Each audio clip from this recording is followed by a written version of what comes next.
মাত্র 1 minute economic survey 2026-এর সব গুরুত্বপূর্ণ প্রশ্ন রিভিশন করে নাও। এখান থেকে এক্সামে কমন আসবেই। ঠিক আছে, প্রথমে দেখো জিডিপি রেট কত, ইন্ডিয়া জিডিপি রেট বৃদ্ধি রেট কত 7.4% 2026-এ, আর 2027-এ প্রজেক্ট কত করা হয়েছে না 6.8 থেকে 7.2%, এটি পূর্বাভাস করা হয়েছে।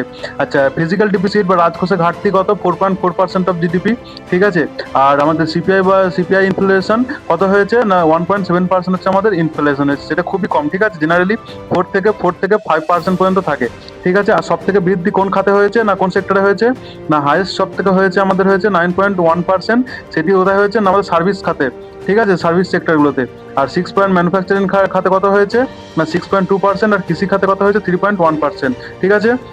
আচ্ছা, ইন্ডিয়ার পলিসি রেট কত হয়েছে, মনিটারি পলিসি, ইন্ডিয়ান মনিটারি পলিসিতে আমাদের রেপো রেট কত করা হয়েছে না 5.25% করা হয়েছে, 100 বিপিএস কমানোর পরে 5.25 করা হয়েছে রেপো রেট। ঠিক আছে, আর ইন্ডিয়ার স্ট্যান্স কি হয়েছে অ্যাকোমোডেটিভ থেকে নিউট্রালে চেঞ্জ করা হয়েছে। আগে কি ছিল আমাদের অ্যাকোমোডেটিভ, সেখান থেকে এখন আমাদের মনিটারি পলিসি স্ট্যান্স কি না নিউট্রাল। এর থেকে এনটিপিসিতে অনেক প্রশ্ন এসছে। ঠিক আছে, এছাড়া কি আমাদের ফরেন এক্সচেঞ্জ রেটিং কি না ফরেক্স এক্সচেঞ্জ রিসার্ভ আমাদের কত না ফরেক্স রিসার্ভ 701 বিলিয়ন ইউএস ডলার। ঠিক আছে, জানুয়ারি 2026 অনুযায়ী।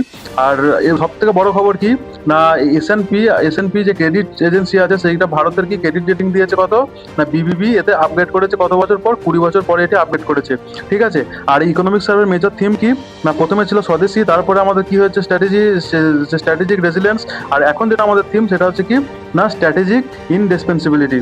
ঠিক আছে। আচ্ছা, গ্লোবাল কনটেক্সে কি প্যারাডক্স অফ 2025 কি একদিকে আমাদের ডোমেস্টিক স্ট্রেংথ বাড়ছে, আর একদিকে কি গ্লোবাল ট্যারিফ আমাদের ভারতের উপর চাপানো হচ্ছে।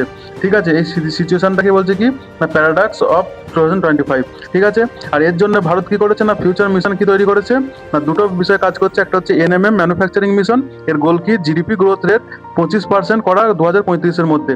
এছাড়াও কি না নতুন শিক্ষা বিল চালু করবে কি বিকশিত ভারত বিল, এর ফোকাস কি না হাইয়েস্ট এডুকেশন ফ্লেক্সিবিলিটি, কি এডুকেশন পলিসি যেগুলো আছে সেগুলোকে আরো ফ্লেক্সিবল করা, সেটাই হচ্ছে এর লক্ষ্য। ঠিক আছে, তো জিডিপি কত 7.4%, ডেপ্রিসিয়েট কত ফিজিক্যাল ডেপ্রিসিয়েট 4.5%, রেপো রেট কত 2.5%, আর ফরেক্স এক্সচেঞ্জ রিসার্ভ কত 701.4 বিলিয়ন। ঠিক আছে।